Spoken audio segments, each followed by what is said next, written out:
Welcome to 2K Sports in the NBA. I'm your host, Damon Bruce. It's Tuesday Hoops, and it's next. It's Kevin Garnett and the Boston Celtics going up against the Charlotte Bobcats. And without any further ado, let's head to Kevin Harlan and the rest of the 2K Sports crew at the arena. I'll be back at halftime. On the road, looking for a win against an Eastern Conference rival. The Boston Celtics are ready for this one to get started. Here at the Time Warner Cable Arena, the fans are in Charlotte, North Carolina, amping up for their Bobcats. Great to be with you. This is Kevin Harlan here with Steve Kerr and Clark Kellum as 2K Sports presents this Tuesday afternoon broadcast of the NBA. Presented by State Farm, let's take a look now at the Boston Celtics opening lineup. Pierce and KG at the 3 and the 4. Rondo and Allen make up the backcourt, and it's O'Neal in at the pivot spot, manning the middle. And for the Bobcats, Augustine and Henderson are the backcourt pair. Diaw and Brown are up front for them. And it's Maggette in at the 3, the small forward. Well, we all know Rajon Rondo is among the fastest players in the NBA, but he's really the only Celtic who wants to get out and run. This is more of a half-court team. In fact, Boston finished in the bottom 10 in the league in fast break points.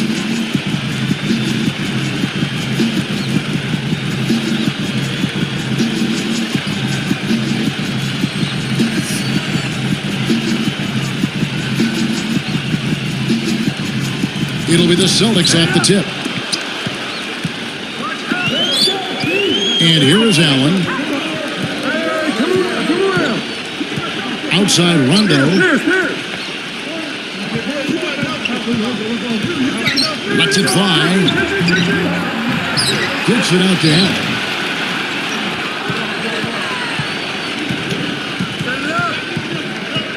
Back to Rondo. Get the perimeter. Brown against Garnett. Good. Garnett's got the opening basket of the game for the Celtics. And Steve, you're talking about the Celtics and their slower pace, bottom 10 in fast break points. Clark, I guess that's often the case for more veteran teams. They don't want to get into a track meet. Yeah, I think they've got to be more efficient in terms of how they massage offensive possessions. I mean, you look at Rondo, who is an absolute burner, but the rest of the starting unit probably better suited to a half-court game. And it'll be interesting seeing how the Celtics go forward because Rondo moving into his prime and obviously more effective in an up-and-down game with the Celtics. And slam down home. Another look on the Sprite Slam Cam. That was a little freaky right there. Tricky as well. Now that's freaky, man. Real freaky. It's easy to get carried away watching that, isn't it? I guess that's the effect a dunk like that one has, Kevin. Well, Charlotte came into last season on a high, having made the playoffs, and then a year ago they slipped back in a lot of ways. They made changes. The coaching changed. Larry Brown moved on. They traded Gerald Wallace. So it was, in many ways, a rebuilding year for the franchise. And he's unable to convert here on the three-point play. Back to Charlotte, and Steve, you're just talking about that. You thought they were turning the corner the year prior, but they couldn't keep the momentum going. They changed coaches. You talked about the injury moments ago about Jackson. They had a lot of things that kind of got in their way. Well, even that playoff team from a couple of years back, Kevin, you don't know how much higher the ceiling was for that group, so you almost have to think that rebuilding is the right step for them going forward, even if the fans might have to suffer through some tough years. Sometimes you got to tear it down to build it back up in a better fashion. Now here's Rondo.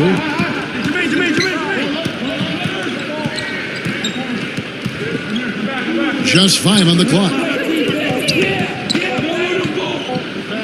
Pierce against Maggette. And Paul Pierce, good for the 3. Pierce has got his first bucket of the game, and he's on the board for 3. The Bobcats on offense.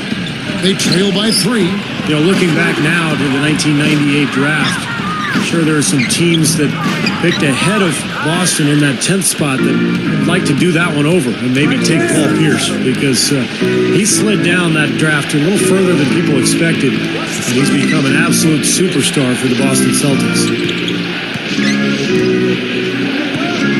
Allen outside.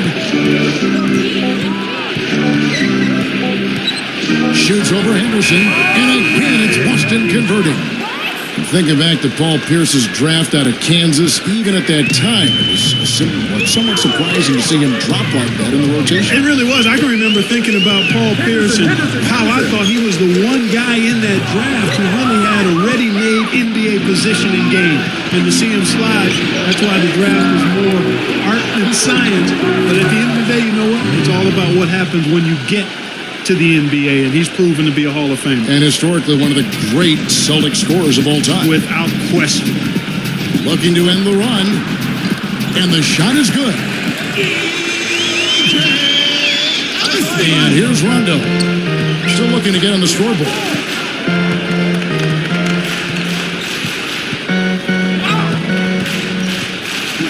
Headed by Augustine. Allen for the three. Can't hit. Now the Bobcats take it the other way. Brown kicks to Henderson. Takes it up. And count the basket. He was fouled, and he's going to the line for one more. What a shot. Gets it to go through the contact. Boy, I love that. That's a great shot. That's how you finish in the NBA. Charlotte making some changes. Cyrus Thomas has checked in for Brown. And Dante Cunningham subbed in for Corey Maggette.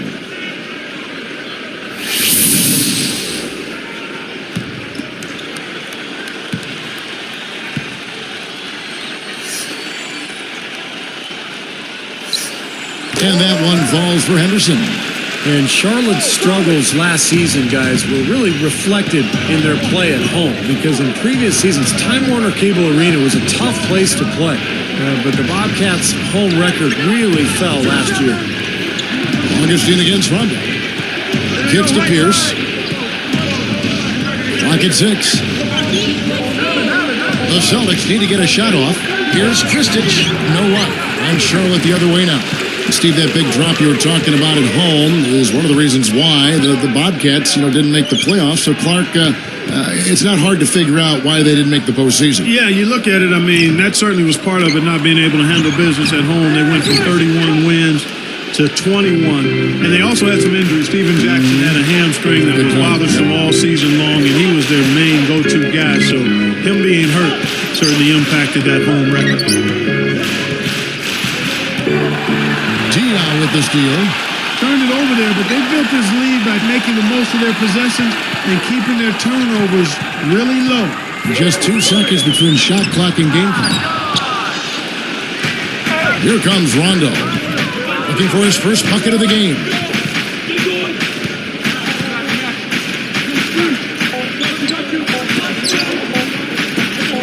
Pierce for 3, and that's not going to go. At the end of one, a closely contested game so far. Celtics out in front. They lead by 3. And it's really been a dominant effort on the glass. That's been the key here. Yeah, they've established nice low post presence, which always tends to help you on the rebounding battle. And we'll get back to the action right after this.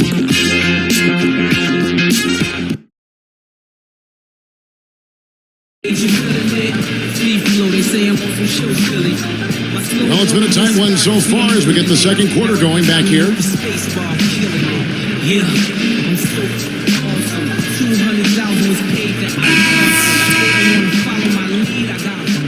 Here's Augustine. So with Rondo on the bench, here's the 5 for Doc Rivers right now. We've got Allen, Garnett out there with Glenn Davis. Then there's Green, and it's West in at the point. Now, you can't give him any space out there. Here's West. They lead by 1.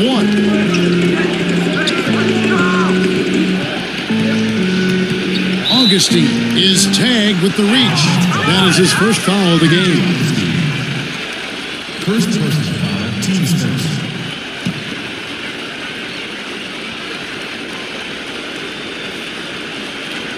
Here's Green. Back to Davis. They're working it around. Ray Allen is on the way. Shot clock at 6. Shoots. Shot's good by Garnett. Garnett's got his second bucket of the game to go. There was a lot of speculation about whether Doc Rivers would return, but here he is, and he's become a bit of a mainstay at Boston since he's been there. Augustine. The shot misses. And the Celtics go with it the other way.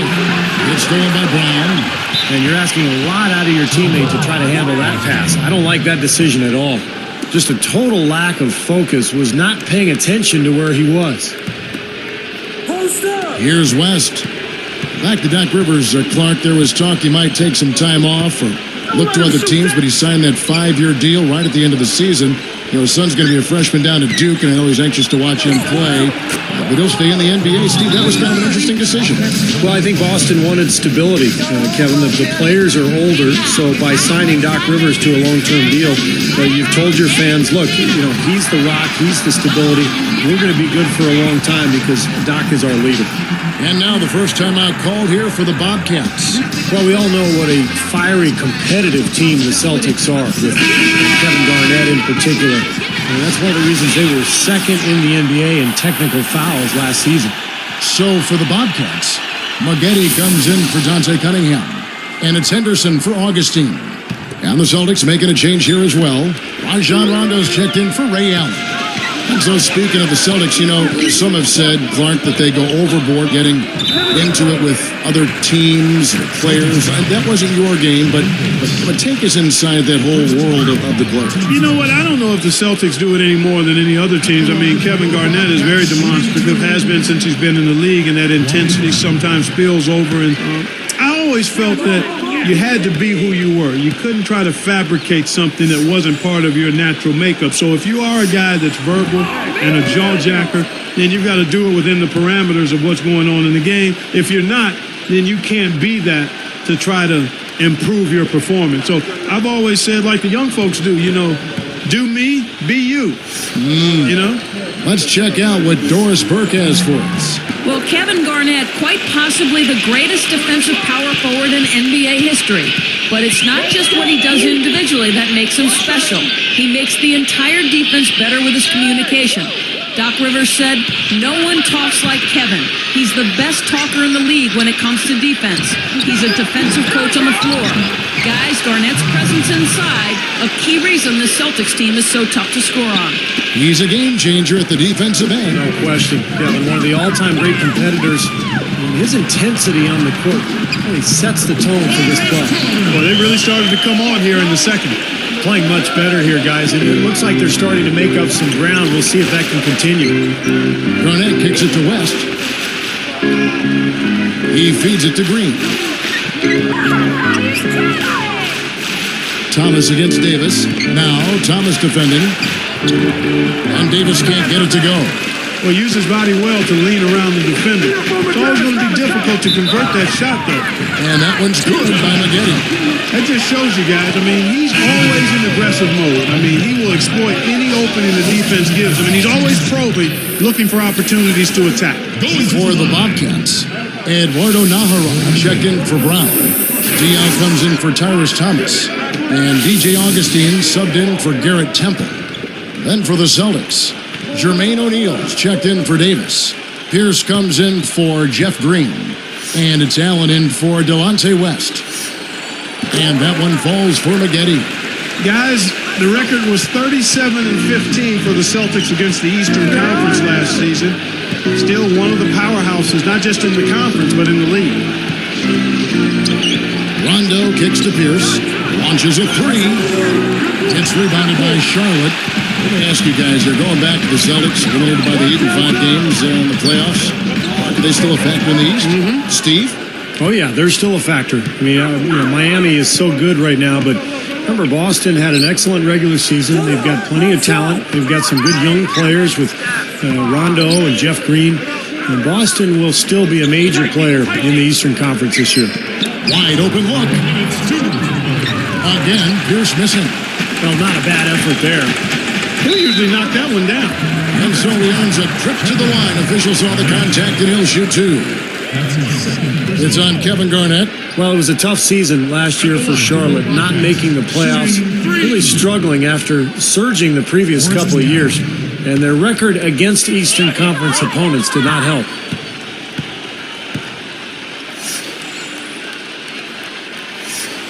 And it's tied up with that one. With the Bobcats in the Eastern Conference, part of that is just also the division that they play in. Very, very difficult. Yeah, hard as heck, Kevin. I mean, 30 losses against the East, but that's understandable when you have to see the Heat, Magic, and Atlanta Hawks 4 times a year. Those are all playoff teams. And he makes the first, but misses the second. Well, you look at the Celtics a season ago, they went 23-18 on the road, and well, that would be a good mark for most teams. That was Boston's worst road record in the last 4 years. Now let's send it to Doris from the sideline. Well, guys, the Celtics have become a tight-knit family under Doc Rivers, adopting the Ubuntu, all for one. We like each other, said Doc, and we almost accept each other as family. And family, when you have a crisis, you yell at each other, you argue, and then you still like each other. He believes the open atmosphere builds a cohesive unit, guys, and it certainly pays dividends on the floor. Back to you. Thank you, Doris. It is easy to see that relationship you talked about with the Celtics. Yeah, you can see it on the floor, too. Yeah, it's no big surprise to hear the fact that the Celtics function as a family because it's so visible during games, and you can see the effect Doc Rivers has had on this club over the years. I mean, he has become really the face of this franchise. Steve, just talking about that Celtics road record. You think, Clark, that is something to be concerned about, 23-18 away? Kevin, probably not. I mean, on their overall record, they gained 6 wins from the previous season. If there's any concern for the Celtics, it's probably the question of age and how much do the big three have left in the tank. But it is interesting when you think about it. Last year, when they felt, the year before rather, when they got to the NBA Finals, they didn't feel concerned about not having home court advantage in the Eastern Conference because they had been so good on the road. Sure. So that could have maybe put a little chink in their armor in last season's playoffs. And he knocks down the first one.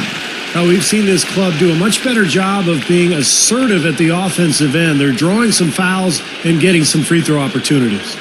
Steve, how many times have we talked about it? If you want to get back in a game like this, you have to be the aggressor. And getting to the line is part of that. And good on the second, so he makes them both. There's a minute left to play here in the half. West outside. Now the pass to Allen. Covered by Maggette. Here's West. The shot will not go. And Charlotte the other way now. A chance at a 2-for-1 if they want it. Yeah, no question. If I'm them, I'm definitely going 2-for-1. Temple dishes to Cunningham. That's blocked. The Celtics with the lead. It's 1-on-1. Here's Allen. Shooting for Boston, Ray Allen. 2 shots.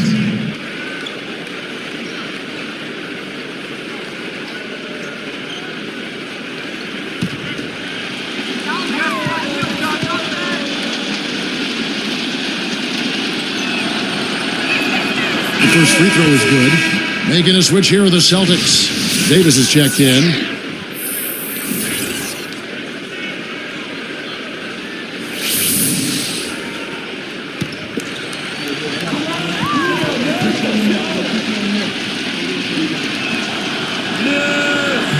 He doesn't get the second one. Bobcats trail by 3. Temple is called for charging. That's his first foul.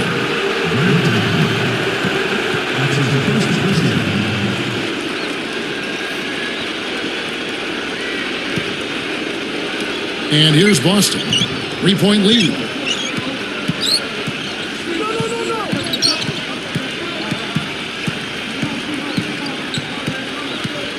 Temple is whistled for reaching in. So that will be his second foul of the game. We're in the bonus. And we'll go to the line to shoot 2. Shooting for Boston. Taking 2 shots.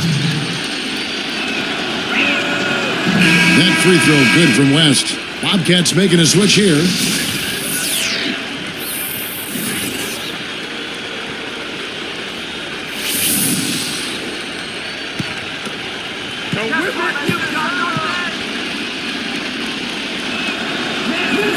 And that one goes in. 2 from the line that time.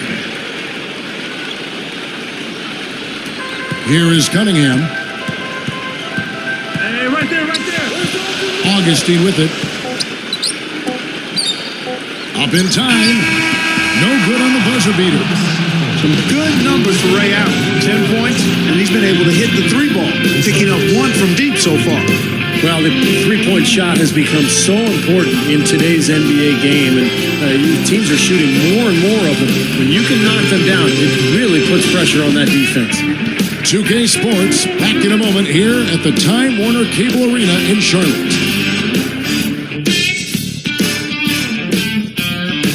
And it's a good one going on out in Charlotte. Glad to have you with us for our halftime show presented by HP. Boston leading against Charlotte. They've limited the second chance buckets. They've been crashing the defensive glass, playing big on the defensive end. A nice first half by Ray Allen. He's got 10 points, very few misses, a real nice shooting percentage from the floor. A scrappy effort by Charlotte. They've been pounding the ball inside, scoring a ton of points in the paint. They've gotten some great minutes out of Gerald Henderson. He hasn't put up overwhelming numbers, but without him, where would they be so far in this one? That'll end things for us here. We'll send you now back to Kevin, Steve, Clark, and Doris. Thanks so much for watching. See you next time.